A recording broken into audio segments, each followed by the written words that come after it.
ارجمند برنامه تحلیلی گیوپولیتیکا را از شبکه جهان اما منظور شما می‌گردانیم. طوری از برنامه‌های گذشته می‌دانید در این برنامه ما یکی از رویدادهای مهم منطقه و جهان را به صورت مفصل و با استفاده از صحبت کارشناسان مورد تحلیل قرار می‌دهیم. در برنامه امروزه ما را 2 نفر کارشناس مسائل اقتصادی همراهی خواهند کرد. لطفاً با ما بمانید.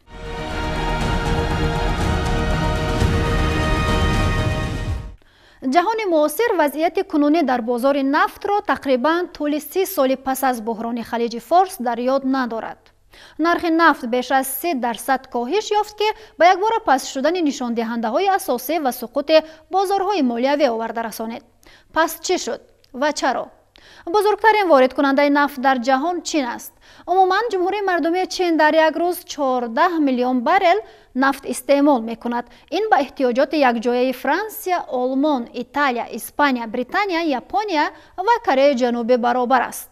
اما با سبب سر زدن اپیدمی کووید 19 و تنزل اقتصادی آن طلبات به اشیاء خام در چین کاهش یافت. حالا کشورهای تولید کننده نفت پس از کشمکش‌های زیاد بر سر کاهش استحصال نفت و بازگردانیدن ثبات به بازار آسیب دیده از بحران کرونا به یک سازش رسیدند که کارشناسان آن را سازش تاریخی می‌نامند. این سازش در حال صورت گرفت که قیمت نفت بنابر کم شدن طلبات به پایین‌ترین سطح در 18 سال گذشته رسیده بود. وزیران انرژتیکای 22 کشور اوپک، سازمان کشورهای تولید کننده نفت شامل 14 کشور عضو اوپک و 9 کشور بیرون از آن شب یکشنبه 13 اپریل پس از چند ساعت گفتگوی ویدیویی سازش کردند که در عموم 10 میلیون بارل از تولید خود را کم کنند. پس از کوشش‌های زیاد و گفتگوهای دوامدار، سازش کاهش تولیدات اعضای اوپک با مقداری روزانه حدود 10 میلیون بارل از ابتدای ماه می را اعلام می‌کنیم. کشورهای اوپک شامل اعضای اوپک به علاوه روسیه، مکزیک، قزاقستان، عمان، آذربایجان، مالایزیا، بحرین و سودان در سازشنامه نو پذیرفتند که در ماه‌های می و ایون در مجموع 9 میلیون و 700 هزار بارل در روز تولید نفت خود را کاهش می‌دهند تا با افزایش قیمت‌ها ثبات را به بازار نفت بازگردانند. در نیمه دوم سال 2020 8 میلیون و از ماه ینور سال 2021 تا اپریل سال 2022 این کاهش یابی به 6 میلیون بارل در یک شبانه روز رسانیده می شود. جنگ نرخ‌ها آغاز یافت و حالا ما این مرحله را می‌گذرانیم که وهم و ناامنی نامعینه خیلی بلند است. برخی از اعضای این نشست سازشی حاصل شده در این گفتگو را توافق تاریخی خواندند. با حاصل شدن توافق برای کاهش روزانه 10 میلیون بشکه نفت اکنون انتظار می‌رود که قیمت نفت در بازارهای جهانی بهبود یابد. پنجروی کرونا ویروس در جهان طلبات به نفت را نهایت کم کرد و در 3 ماه اخیر قیمت نفت از $70 سر هر بارل به کمتر از $20 پایین آمد. چرا سازش حاصل شده استحصال کنندگان نفتی تاریخی نامیده می شود؟ از سال 2017 بعد از اینکه اوپک با دولت‌های دیگری تولید کننده محصولات نفتی قرارداد به امضا رساندند، به مدت تا 2 سال تنظیم بازارهای نفتی را اداره می‌کردند یا که به تنظیم می‌دارند. ولی برای هر امسال ماه مارس باید که این قرارداد تجدید می‌شد و در وقتی بازرسی نمودن وضع بازار نفت به توافق نرسیدند و در بین بازیگران اصلی این اوپک پلوس چون که میگن اوپک و اون اعضایانی که غیر اوپک هستند استحصال کنندگان نفت یک نوفهمی به وجود آمد در زمینه کاهش دادن استحصال نفت و به خاطر اونه که بعد از بسیار گفت و شنیدها اینه که به توافق رسیدن و بازاری به اون هم یعنی بسیار حساس و نازکی با نفت رو توانستن که نگه دارن.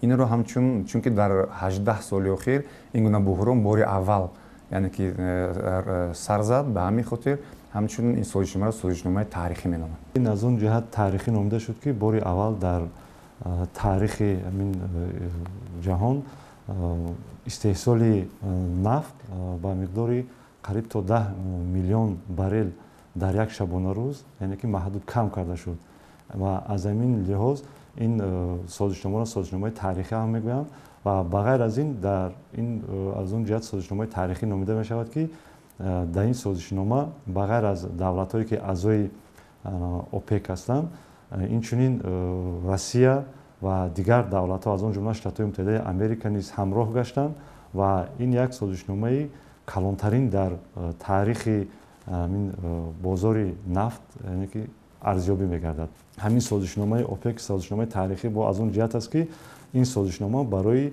ба танзим даровардани муносибатҳо дар дигар соҳаҳои сиёсӣ низ метавонад ки нуқтаи аввал бошад. мо аллакай аввалин вокуниш ё аксуламали бозорҳоро дидем, аммо вокуниши баъдӣ чӣ хоҳад буд? натиҷаи ин созиш ба бозорҳои нафтии ҷаҳон дар давраи миёнамуҳлат чӣ таъсир мерасонад? вокуниши аввал хеле шадид буд дар заминаи он ки аввал ин ки дар гуфтушунидҳо ҳар тараф мехост ки мавқеи худро дар бозор мустаҳкам кунад. дар баробари ин сирояти коронавирус хеле ба бозори ба тамоми ба иқтисоди ҷаҳон таъсири манфӣ гузошт, бахусус ба бозори нафт хеле шадидан таъсир гузошт ва нархҳо ба поин рафтанд дар заминаи оне ки истеҳсол талабот дар бозор хеле коҳиш ёфт ва баъд аз ба тавофуқ омадан ба тавофуқ расидан дар назар аст ки нархҳои яъне ки бозори нафт мутаддил мешавад ва нархҳо рӯ ба афзоиш меёбанд. пешгӯӣ ҳастаст ки бо дар оянда низ ҳамин нархи истеҳсоли ҳамин нафт аз 10 миллион баррел то 15 ва ҳатто то 20 миллион баррел мумкин ки ҳамин маҳдуд карда шавад. ба он хотир ки талабот дар бозори ҷаҳонӣ ҳозир то 10 миллион баррел дар як шабона рӯз ва дар оянда метавонад ки таъсири ҳамин буҳрони коронавирус метавонад ки то 15-20 миллион баррел талабот мумкин кам шавад. ба ҳамин хотир ҳар қадар ки талабот кам шуд, агар пешниҳодам низ кам гардад, мувофиқ қонунияти иқтисодӣ, яъне ки нарх ба танзим дароварда мешавад. дар идомаи суҳбат бигӯед, пас аз мулоқоти навбатии кишварҳои аъзои ОПЕК, онҳо метавонанд ҳаҷми истеҳсоли нафтро кам намоянд ва бозори тиллои сиёҳро наҷот диҳанд. ҳар як давлат як нуқтаи безарари истеҳсол ва фурӯши нафти худро дорад. масалан барои Федератсияи Россия то 35-40 доллар ба як баррел нефт ин нуқтаи безарар аст ки метавонад ки бо ҳамин нарх фурӯшад ва фоида ба даст биёрад.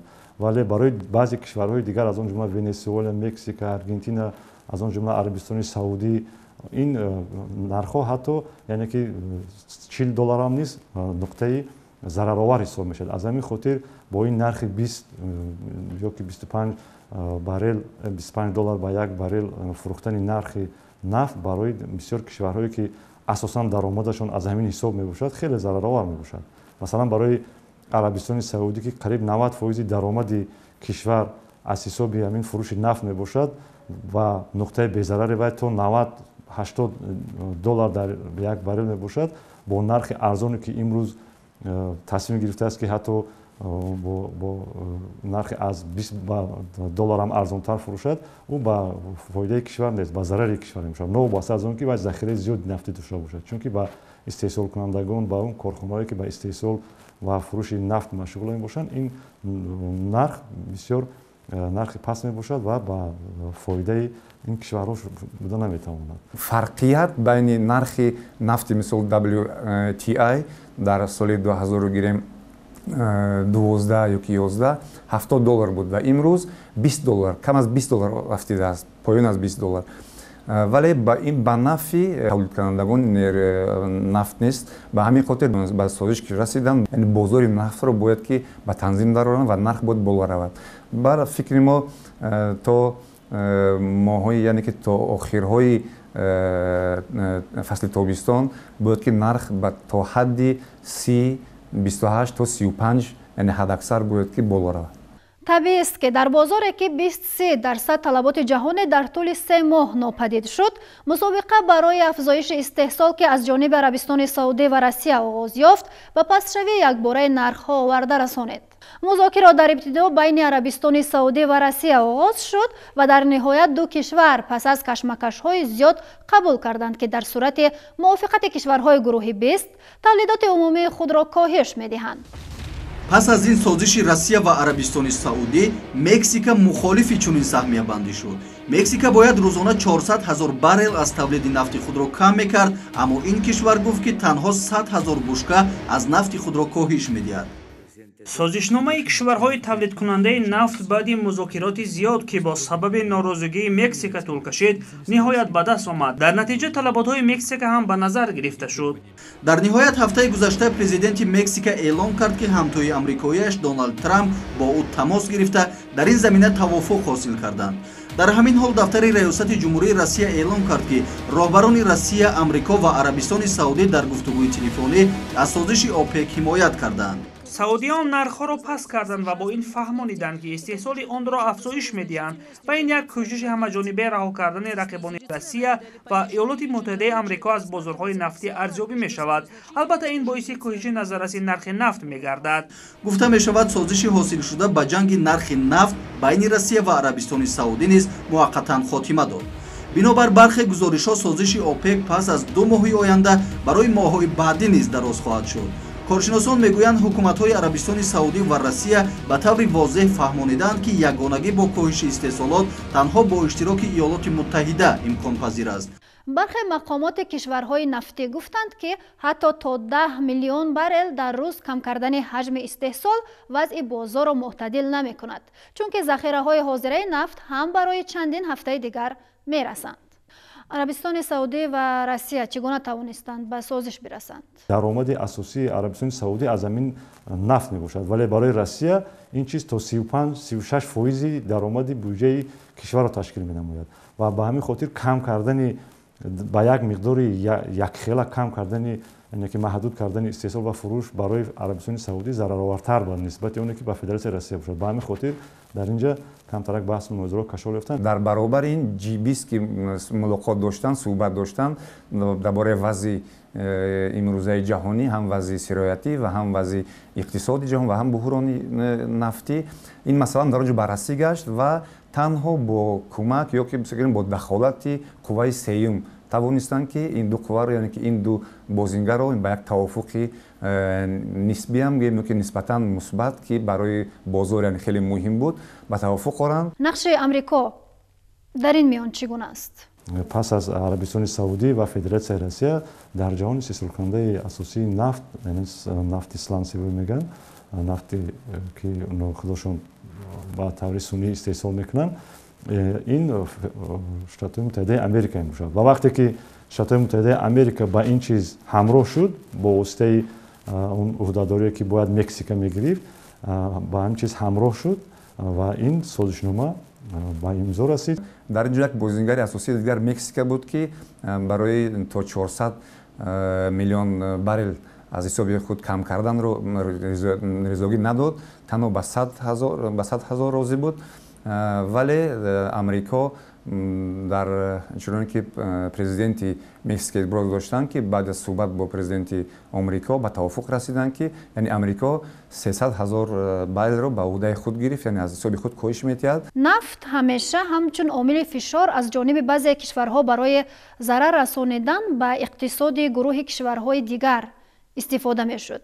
дар шароити кунунӣ шумо ин омилро дар бозори нафт мебинед ё ҳама чиз зери таъсири буҳрони коронавирус шакл гирифтааст? нафт як аз маҳсулотҳои маводҳои асосии иқтисоди ҷаҳон мебошад, пешбаранда ё ки рушддиҳандаи иқтисоди ҷаҳон мебошад ва кишварҳое ки дорои захираҳои ғании бои нафтӣ ҳастанд, ҳатман дар минтақа ё дар ҷаҳон саҳми яъне ки мавқеи хосро доранд барои таъмин намудани рушди босуботи иқтисоди ҷаҳон. ва инам метавон гуфт ки яке аз василаҳо, яке аз фишангҳо ҳаст ки метавонанд аз тариқи ин фишангҳо ҳадафҳои худро пеш баранд ва мавқеи худро дар бозори нафти ҷаҳонӣ яъне ки устувор нигоҳ доранд. ина ки метавонем гуфтанд ки ҳамчун як фишанг аст. вале ҳамин дар соли 2020 бештар таъсири сирояти коронавирус ба иқтисоди ҷаҳон ва ба бозори нафт хеле муассир буд ва хеле таъсири шадид гузошт, ба хотири он ки иқтисодиёти ҷаҳон рӯ ба коҳиш овард. талабот ба ҳамин нафт кам шуданд. дар дигар мавридҳо вақте ки ҷанги яъне ки нафти байни кишварҳо буданд дар онҷо истеҳсолот гап дар бораи истеҳсолот меравад дар натиҷаи ҳамин буҳрони коронавирус ки ба яке аз соҳаҳои ки таъсири калон аст ин соҳаи нақлиёт мебошад ва албатта истифодаи нафт ин ба соҳаи нақлиёт вобаста аст албатта ки рафту омад байни кишварҳо ки маҳдуд гаштанд ва инчунин саноат низ саноати асосан қариб ки 31% ҳамин истеъмолкунандаи нафт дар бозори ҷаҳонӣ ин ҷумҳурии мардуми чин мебошад ва чӣ хеле мо медонем аз коронавирус яъне аз ин эпидемия ҷумҳурии мардуми чин ҳам истеҳсолоташ ҳам рафту омадаш коҳиш ёфтанд ва ин чиз таъсири худро расон ки дар як шабонарӯз то 10 миллион баррел талабот ба нафт дар бозори ҷаҳонӣ кам шуд. ин тасмим барои мӯътадил сохтани бозори нафт кифоя аст ё не зери суол мемонад, ҳарчанд опек ҳеҷ гоҳ истиғроҷи нафтро то ин ҳад коҳиш надодааст. бо сабаби мубориза бо коронавирус мардум дар саросари ҷаҳон зери карантин қарор доранд. аз ин рӯ масалан агентии байналмилалии энергетикӣ дар семоҳаи дуюм мегӯяд ки коҳиши талабот ба нафт дар як рӯз то 20 миллион баррел дар назар дошта шудааст, яъне 2 маротиба аз коҳиши қабулшудаи истеҳсолот зиёд. таҳлилгарон ва ширкатҳое ки ба фурӯши нафт машғуланд коҳиши талаботро аз 30 миллион баррел дар як рӯз ё бештар аз он интизор доранд. таъсири иқтисодии патогении коронавирус метавонад ба таназзул оварда расонад, алалхусус дар минтақаи евро. камшавии якбораи талабот ба нафти хом бо сабаби паҳншавии коронавирус дар гузориши ҳармоҳии агентии байналмилалии энергетикӣ дар бозори нафт мушоҳида мешавад. талабот ки дар соли 2020 нисбат ба соли қаблӣ 1.1 миллион баррел афзоиш меёфт, дар моҳи феврал ба 820 000 баррел мувофиқ карда шуд ва дар моҳи март он бори дигар мавриди баррасӣ қарор гирифт. коҳиш 90 000 баррел дар муқоиса бо соли гузашта. котиби генералии агентии байналмилалии энергетикӣ Фатиҳ Бирол гуфтааст ки талабот метавонад ба 20 миллион баррел коҳиш ёбад. ин ба 20% истеъмоли ҷаҳонӣ баробар аст. баъзеҳо тахмин мезананд ки коҳиши воқеии талабот метавонад 30 миллион баррел бошад. баъзи соҳаҳои иқтисодиёт аз қабили сайёҳии ҳавоӣ ва умуман саноати сайёра таҳти фишори шадид қарор гирифтанд. системаи молиявӣ мустаҳкам аст ва мо то ҳол дар бораи оқибатҳои нохуши он нашунидаем, аммо барои бахши нафту газ мушкилот идома хоҳад ёфт. ҳоло арабистони саудӣ ва Россия бар рақобат ворид шуданд ва ин ба тамоми ҷаҳон бевосита таъсир мерасонад. коршиносон мегӯянд ки буҳрон бо он сабаб афзоиш меёбад ки дар ҷаҳон гумон аст ки ягон амбор барои нафти хом боқӣ монда бошад. арабистони саудӣ аллакай даҳҳо бунгоҳҳоро ҳамчун амборҳои шинокунандаи нафт ба иҷора додааст. дабири кулли опек Баркиндо боварӣ дорад ки ҳамаи амборҳо аллакай моҳи май пур карда мешаванд. дар натиҷа бисёр истеҳсолкунандагоне ки дар наздикӣ амбор надоранд бояд дар ҳафтаҳои оянда истихроҷро боз доранд. пасравии якбораи сайёҳӣ, қатъи занҷираи таъминот, талаботи кам ва паст шудани боварии истеъмолкунандагон, ҳамаи ин иқтисоддонҳои Созмони ҳамкории иқтисодӣ ва рушдро ба он водор намудааст ки пешгӯиҳои худро барои соли 2020 таҷдиди назар карда онҳоро то 2.4% коҳиш диҳанд ки нисбат ба ҳар соли баъди буҳрони молӣ камтар аст. ва ин танҳо он ҳолатест ки ҳукуматҳо иқтисодиётро таҳрик диҳанд, вагарна вазъ боз ҳам ҷиддитар мегардад. коршиносон мегӯянд ки яке аз сабабҳои коҳиш додани истеҳсоли нафт зиёд будани худи захираҳои нафтист.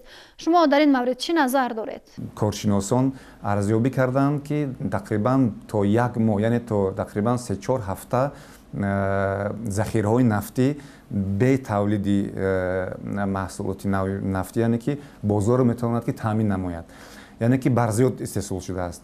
вале агар дар ҷамъ дар умум дар ҷаҳон гӯем захираҳои нафтӣ имрӯз ба тақрибан ба 1.7 триллион баррел яъне ки арзёбӣ шудааст ки дар дарозмуддат метавонад ки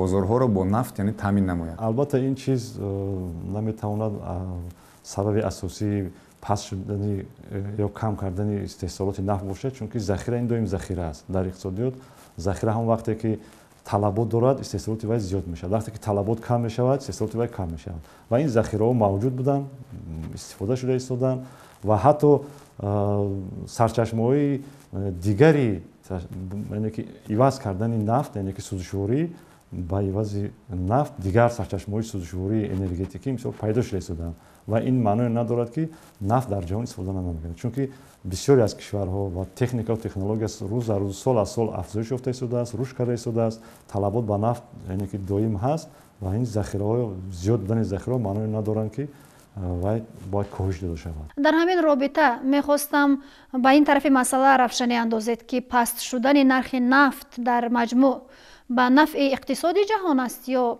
бар зарари он? аз рӯи арзёбиҳои коршиносон барои соли 2020 рушди иқтисоди ҷаҳон дар 3% бояд ки арзёбӣ шуда буд, вале дар 3 моҳаи аввал ин нуқтаи назар, ин таҳлилҳо яъне ки бекор карданд ва таҷдид назар шуданд ва имрӯз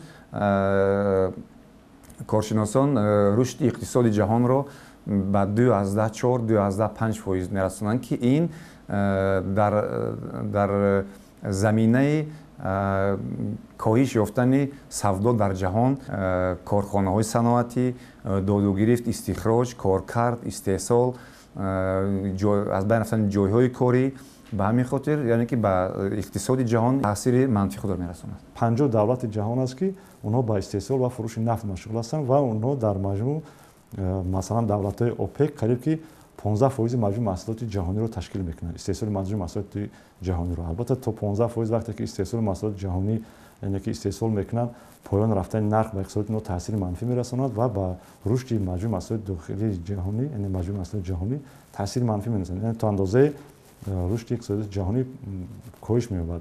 стратегияи нафт ҳамоне ки опек дар робита бо ҷанги чаҳорум дар шарқи наздик ки соли 1973 оғоз ёфтааст ҷорӣ кард, таъсири созмонро ҳамчун картел ё худ муттаҳидкунандаи кишварҳои тавлидкунандаи нафт васеъ намуд. ҳамин тариқ гурӯҳи кишварҳои истеъмолкунанда ки аз буҳрони нафт ибрат гирифтанд ба вуҷуд омад. то оғози буҳрони аввалин дар соли 1974 нархи нафтро кишварҳои истеъмолкунанда муайян мекарданд. ҳамин тавр дар солҳои баъди ҷангӣ барои як баррел нафт $1 дода мешуд, новобаста аз талаботи устувори 6% дар як сол. баъди соли 1974 нархҳо ба дасти истеҳсолкунандагон афтод, бахусус ба дасти саҳмияҳо ё квотаҳои опек. охири соли 2014 ва оғози соли 2015 саҳом аз $110 барои як баррел ба $30 баробар шуд. дар ин ҳол талабот кам шуд ки ба суст шудани иқтисоди ҷаҳон вобаста аст. инак буҳроне ки коронавирус ба вуҷуд овардааст, фавран тағйироти сохториро ки дар паси бозори нафти хом рух дода буд ошкор сохт. ба андешаи таҳлилгарон сабабҳои ба тавофуқ нарасидани кишварҳои тавлидкунандаи нафт беш аз он ки иқтисодӣ бошад сиёсианд.